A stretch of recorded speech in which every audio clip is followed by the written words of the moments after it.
Hi there, everyone, and welcome back to episode number 17 of the Billboard Year-End Charts Tier List Ranking series here on my channel. 2016 is the year that I've ended up reaching now, and it feels like this series has really just been going on for a really long time now, and I've listened to so much music in the past few weeks that's really taken me back down memory lane, and today was no different. However, one thing I've kind of started to realize now, I think like 2013, 14, 15, I feel like those were the years where I recognized every single song that really charted highly. I feel like 2016 is up there, but the more I look in the future, I just realize like the less songs I will know for every single video of moving from now on, I think.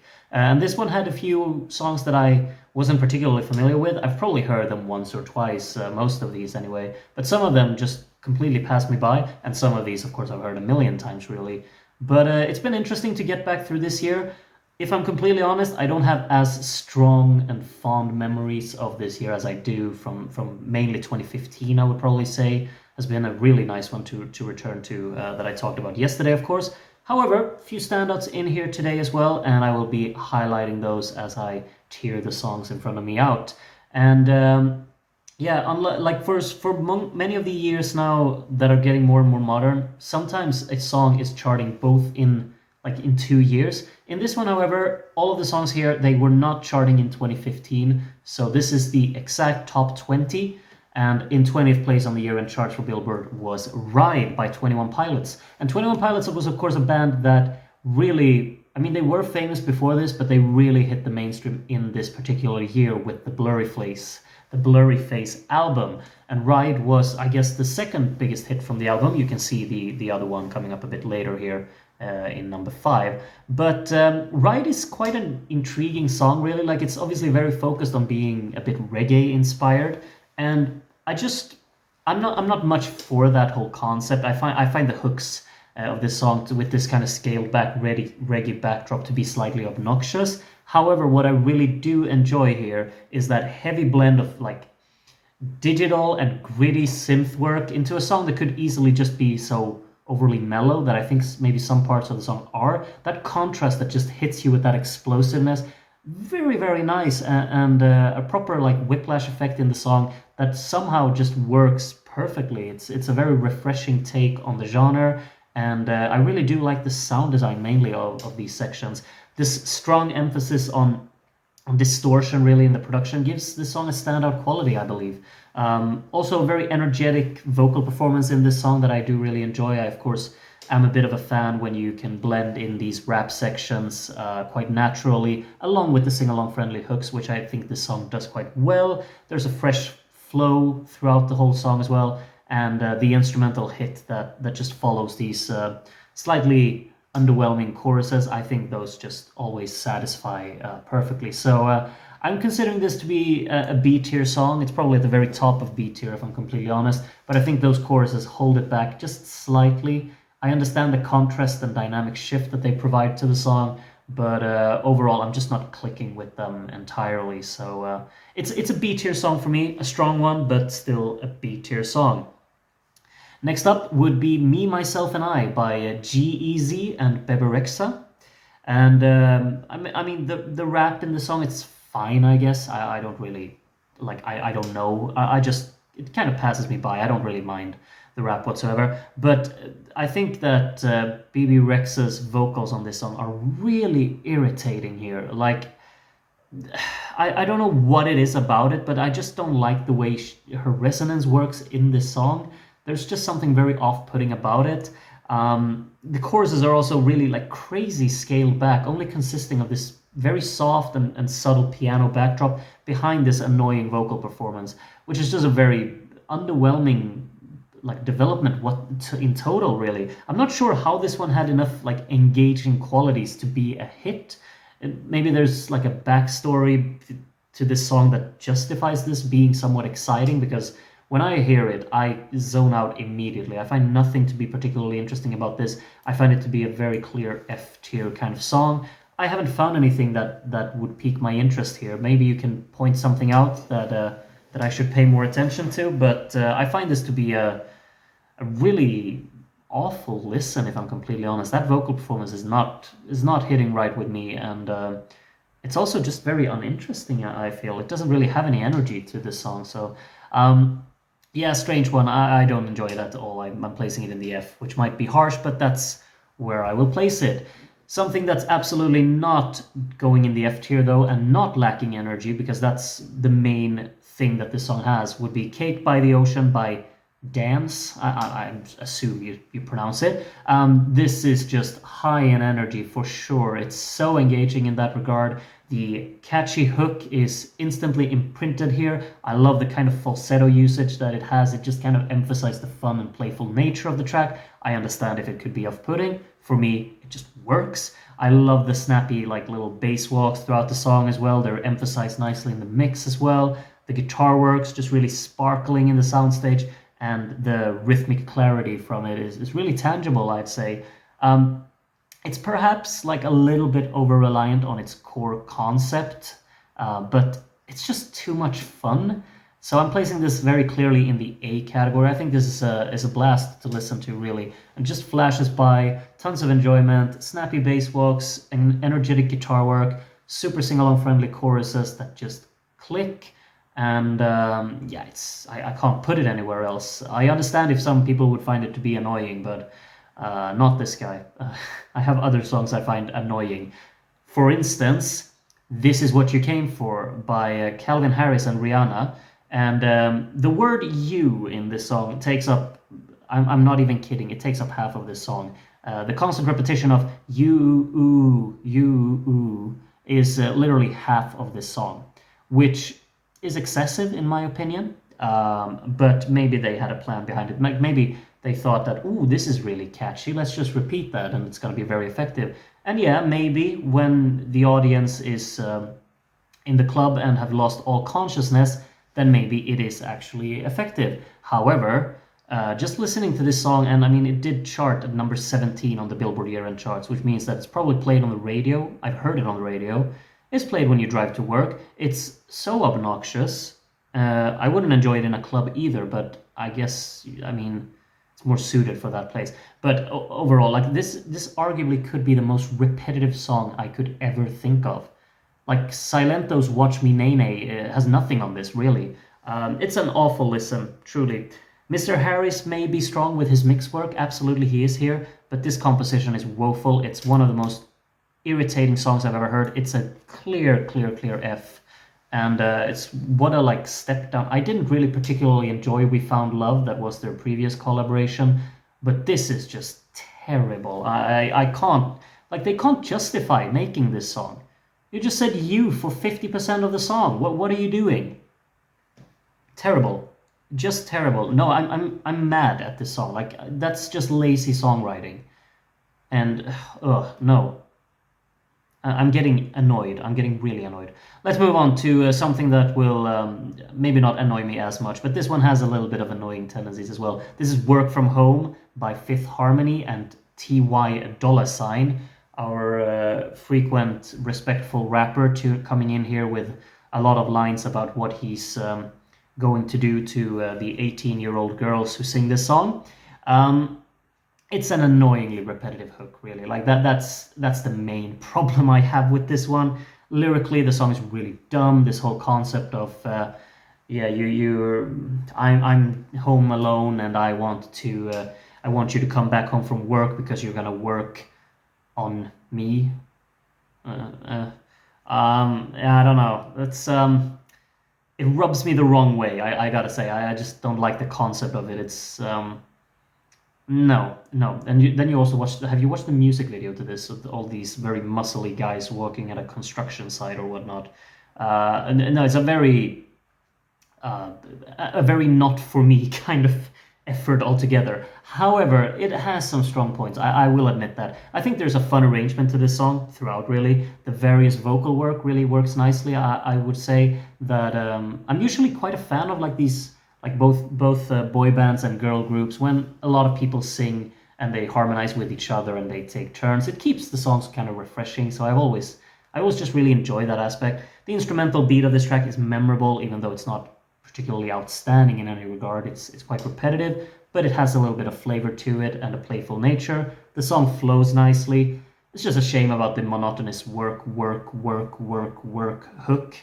I mean, it's again just lazy songwriting, but this one a little bit more flavor and catchiness to it, and also some kind of variation. So I'm placing this in the D category. I don't find it to be particularly great, but it's not infuriating like the Calvin Harris and Rihanna track that I just spoke about. Moving into the top 15, I think, of this year's list would be I Took a Pill in Ibiza, the Seeb remix by Mike Posner. And of course, Posner's vocal style is still as distracting here, I would say, as it was in, what was it called, Cooler Than Me, that I talked about in a few episodes ago. I don't really enjoy his style, but it is what it is. He's not going to change it.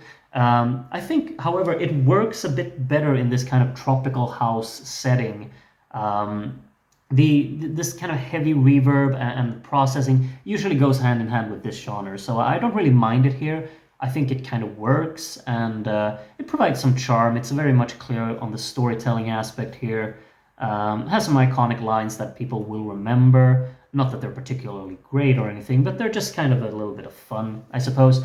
The vocal chop hook of this song isn't really particularly fun for me. I feel like it is a bit flat and lifeless. Beat just kind of also trundles along throughout the song, but I suppose it's sweet and accessible altogether. So I'm placing this one in the D tier as well, to be completely honest. It doesn't really excite me, but I understand the appeal. But I find there to be quite a few annoying aspects of this one as well. Like that vocal chop hook doesn't really sound that fresh to me. It's aged quite poorly in that regard. And yeah, vocally, he's still not really my style, even though I think he fits this kind of music better than whatever it was he did before. Next up, there's more Flo Rida. He just keeps appearing in every single video, it seems. This is called My House. And like, why does Flo Rida keep insisting on that he should be the one to sing all of these songs? Like, he can't sing. Or well, he can, everyone can sing, but when he sings, he needs so much processing to even be on the right note, and or to even hit the right notes. And then his whole delivery as well. It's not convincing in any area. It's just feels very karaoke-ish.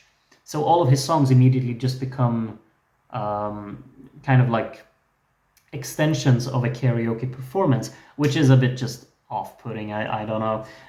The song here, My House, has some small piano motifs that I think are somewhat catchy. It's quite accessible altogether. This is a sing-along friendly song for sure. Flows quite naturally, so kudos to that. It's simply not an interesting listen though, I find it, and this vocal hook is really rigid. It kind of follows the melodic pattern note for note with no real flexibility or finesse. It's quite a dire listen really, and it wouldn't have been a hit if it wasn't Flo Rida, I suppose.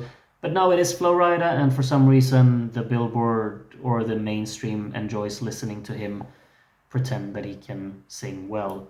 It's an E tier song. Well done, Flo Rida. You're not in the F tier this time anyway.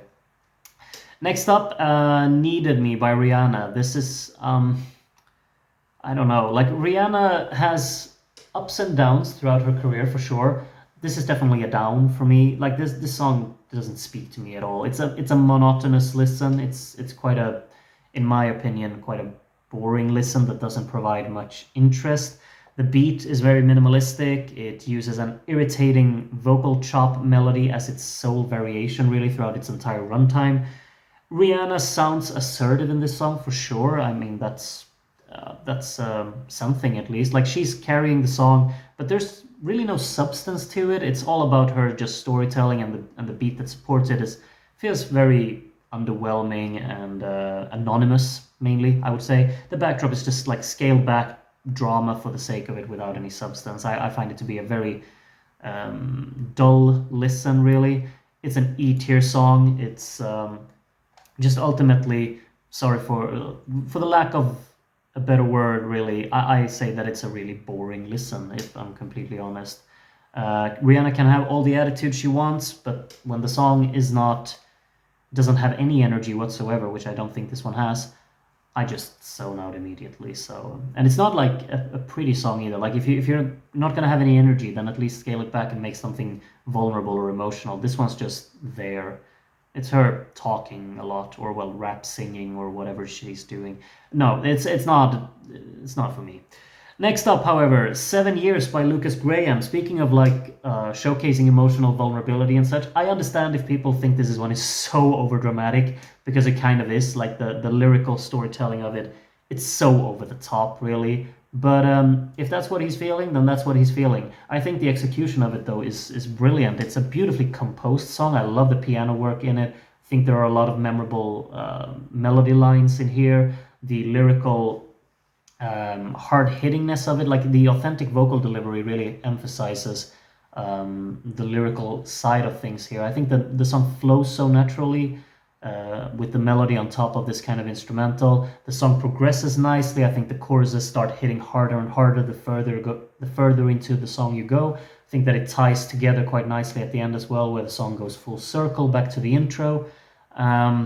It's just really well executed and has a great development throughout the song. I think that even though it is very melodramatic and could be considered very over the top, I'm still very much I still get hit by this one. Like it absolutely manages to strike a chord with me, and I'm placing this one in the A category.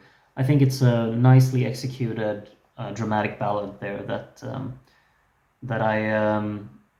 I'm really glad for Lukas Graham that he got such a hit with this song, and I think that it's sometimes really nice to get these kind of songs to actually get so popular, even though they could be quite sad to listen to, I suppose. But nice one there, in my opinion. Cheap Thrills by Sia and Sean Paul, and I mean the main thing that I really like. This is a catchy song for sure. It is. I will admit that. It's a simple, effective pop tune. It has a sing-along friendly and very inviting chorus where a lot of vocal harmonies just kind of engage the audience and the listener to sing along to it. It's a people pleaser, but the main thing I always remember from this song is the roti bang bang from Mr. Paul here, who really steals the show throughout the song with his absurd lines that he just throws all over the place. It's like on every single bar he's saying something random in the background, and most of the time it's just roti bang bang, and it's incredibly distracting. But he's definitely the show stealer, and he steals the show in a very negative way, in my opinion. Like I do not think that he definitely adds like a quality to the song, but that quality detracts from the actual like way I can take this song seriously as a pop package, because it sounds almost like they're messing with the listener by putting this one together. It's instrumentally as well. Instrumentally I find this song to be quite flat. Of course, it's very reminiscent of a song that I will 100% talk about in the next video, which by Ed Sheeran. I'm sure you know which one I mean. And it doesn't really have an exciting instrumental in that area. And I really like, one thing I absolutely despise is during these choruses, there's this highly pitched, processed vocal harmony that's kind of used as a response that sounds horrendous. I don't know whose idea it was to put it in there. It feels like a lot of ideas they just threw in here to mess with the listener, and that's a bit off-putting, I'm not gonna lie. However, song's still catchy. It's an earworm, and it's a people pleaser. I'm placing in the seat here, but a lot of strange decisions has been made in this song that I do not approve of, that's for sure. Should we move on to something else I don't really approve of? This is Closer by the Chainsmokers and Halsey or whatever. I mean, this is probably, if I go by the Swedish charts, I'm sure this would be #1 from this year, because you could not escape this song in Sweden. That's for sure. It's a song that definitely has decreased my appreciation of it has decreased even further due to its overplay, but I'll try and ignore that. I'll try and be objective here, and I will still say that it's absolutely a plastic, flat, and uninteresting listen. It's so repetitive, it's flat and stale instrumentally. The choruses do not have any kind of contrasting melody that's supposed to interest the listener. It's the same thing as the entire bridge that builds up towards these choruses. Sure, a little bit of distinct work in the mixing, I'd say, to really emphasize the lead melody, which is, you know, it's the work of really strong producers in the Chainsmokers, but melodically, compositionally, it's such an uninteresting listen. It lacks energy as well. Like, this song is not pumping me up whatsoever, even though it tries to be upbeat and energetic. It really tries to be accessible as well, but I just find it to be boring, and I'm sorry. It's harsh, but this is not an enjoyable listen for me. I'm placing this in the E tier as well. It's just there. It's not providing any kind of interest for me, and the melody gets tiresome really quick, and the fact that it's repeated from different kind of instrumental inputs, like both vocally and then the like the drop section or whatever you want to call it, is the same melody. It's just really, I don't know, just underwhelming, and it's a disappointment to listen to. I feel, which is a shame. Like, the production is there for sure, but not really a fun listen for me. A fun listen, however, I'd say that "Can't Stop the Feeling" by Justin Timberlake absolutely is. This is accessible, it's uplifting, has a lot of fun instrumentation in it, it's a very funky approach to the whole arrangement to it. Vocally, it hits, it's expressive, it's charismatic. Justin Timberlake lifts this song massively. To think that he made such a big hit from basically, I mean, this is the theme song to an animated movie. I think it's like Trolls or something like that, which is just mad in my head that that's the purpose of the song, because it's a proper, perfect little pop tune that's a mood booster for a lot of people. It gets me invested. I clap along, I stomp my feet. I think it's danceable and dance friendly, sing along friendly as well. Perfectly kind of polished in production as well. It's just a fun listen, nothing groundbreaking, but it's funky, snappy, has a lot of uplifting qualities. I'm placing this one in the B tier as well. I think I'm placing it above Ride, actually. Just great little pop tune. So, nice one to listen to. As I move on to Don't Let Me Down by the Chainsmokers again, and Daya or Daya. And yeah, the drop of this song sure let me down. That I can tell you that much. It's quite ironic, really, but there's this whole trap concept of the drop here, relying on 808s and very flat and scaled back instrumental, which is just really uninteresting and a huge disappointment when you've got a song that's so melodically so strong. Daya's vocals here, they're sumptuous, they're exciting. She's building so much energy to the track during these build-ups, and you feel like, wow, this is really leading into a proper grand and energetic and engaging and fun listen. And then the drops just arrive, and it's a complete letdown every single time, I feel. Which is such a shame. Like, I understand the EDM scene and trap had just come around and been like the big thing within the EDM scene, like how everyone should make a trap drop for their song. But it just doesn't fit here. This needs to be like, because of the elevated mood in these build-ups, you need to expand on that and go even further. Like, the choruses should be proper hit choruses that just have this instantly recognizable melody. They're elevated in both register and finesse and energy. Instead, it's just, we scale everything back and here's an 808. Enjoy, whatever. It's a disappointment. The production here is absolutely crisp. The playful detailing instrumentally. I think both the verses and the build-ups are good enough for me to place this in the B category, but the drops are unfortunately holding it back from being even higher on the list here. Hello by Adele. This was, of course, a huge hit back in 2016, and I've spoken very fondly of Adele before, but this is not as profound as some of her previous ballads that I've spoken so fondly of. This is a little too slow for my liking. I don't mind slow, but then you really need to highlight the vulnerability even further here. I find this one to drag just a little too much. It's like, doesn't have the hard-hitting instrumentation of a Set Fire to the Rain, and it doesn't really have the energy of a Rolling in the Deep. It's just kind of trundling along in a slow pace and tries to be very dramatic and overbearing. It's vocally hard-hitting, yes. It feels emotionally authentic, absolutely.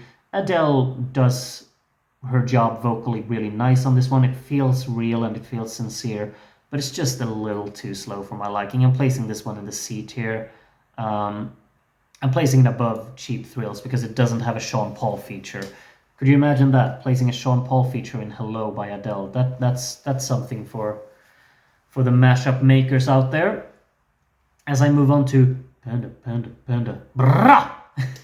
Which is one of the dumbest songs I've ever heard, probably. But that's really what we're gonna get used to now in the coming years. There's a lot of these more modern hip-hop songs from artists that aren't really famous outside of maybe one or two songs.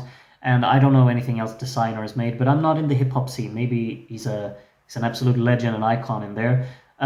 This song has a super sick beat, really. Like there's this subtle brightness from the keys. The song is completely drowned out in sweeping bass notes that responses from the 808s, and the mix is really crisp. It works in that regard. But vocally, this song is completely disposable and ultimately silly. It's basically the main hook of the track is some guy whispering "Panda, Panda" and then making machine gun noises with his mouth. And throughout the whole song, it's just random sounds being made from someone's mouth, just making noises into the microphone. Just plays them all over the song to kind of make sure that it feels lively or whatnot. What's the song about? I don't know.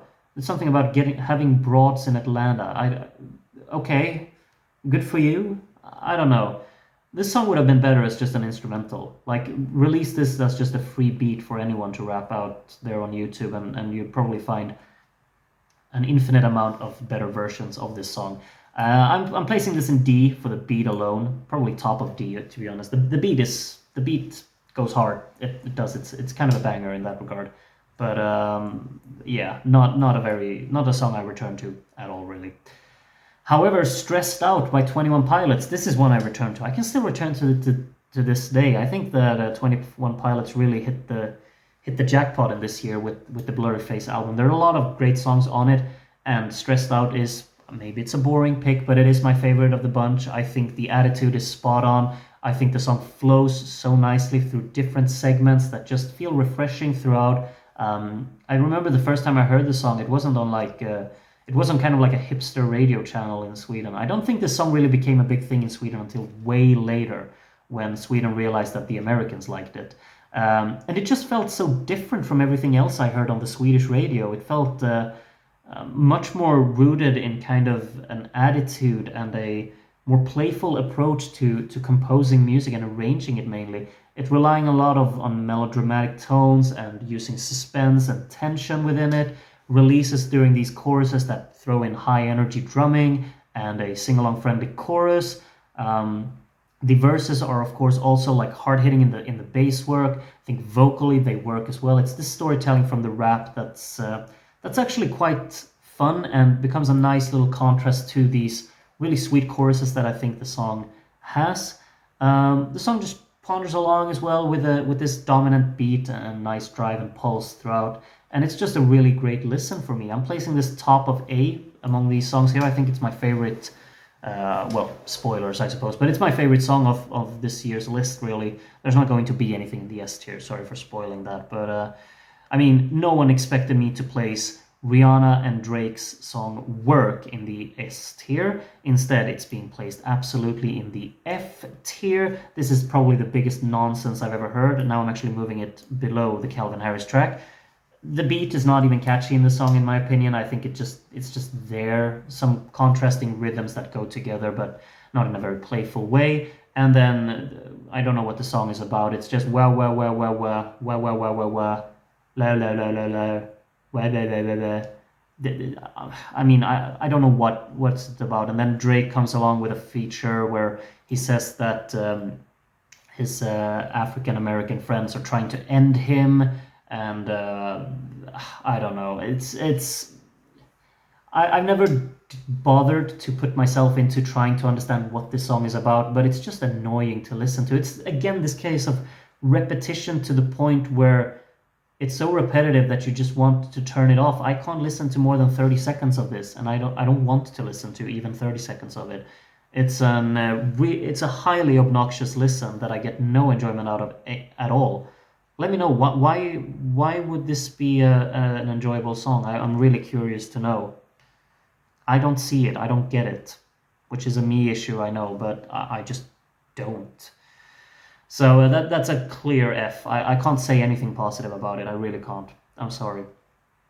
One Dance by Drake, though, Drake back again, with a song that I find to be far superior over Where.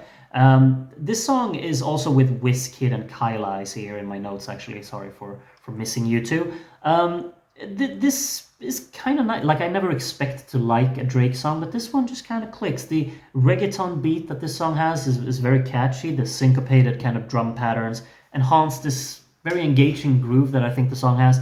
Nice detailing in here as well, provides variation. There's a little guitar section after the second chorus, I believe, which just kind of provides a little bit of life to the song. Very consistent flow throughout it as well, and it's kind of a catchy chorus.